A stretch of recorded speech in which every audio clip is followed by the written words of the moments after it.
Part of being a better person to others begins with being a better person to yourself. Hear me out. There are things that we know for a fact are good for us, that can help us be healthier in our body, healthier in our mind, healthier in our emotion. And just because we know these things, it doesn't necessarily mean that we do them.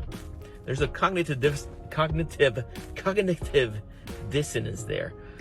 And the first step is to recognizing, okay, I know this for a fact and I'm not applying it. So what can I do in order to get better at putting it together?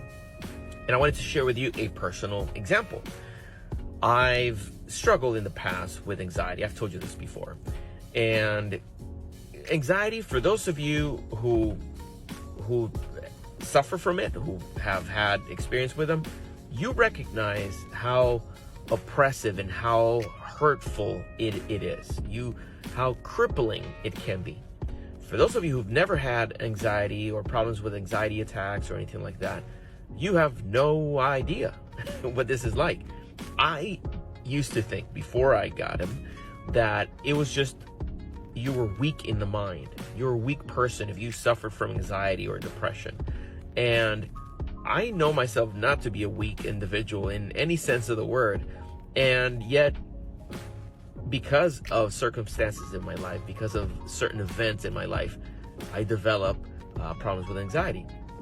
The good news is that I figured out what I needed to do in order to keep that under control and feel better and prevent episodes in my life.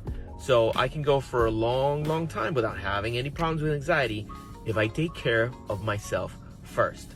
And by consequence, because I take care of myself, I can then take care of other people emotionally, physically, in many different ways. So to conclude my example, meditation is a great component to my mental well-being. So I have been working very diligently into incorporating meditation, specifically mindful meditation, into chunks of time within my day. I'm trying as best as I can to avoid falling in a trap of going into Instagram, TikTok, or YouTube. And instead, I'm trying to dedicate some quality time to resetting my mind and preventing anxiety from taking hold.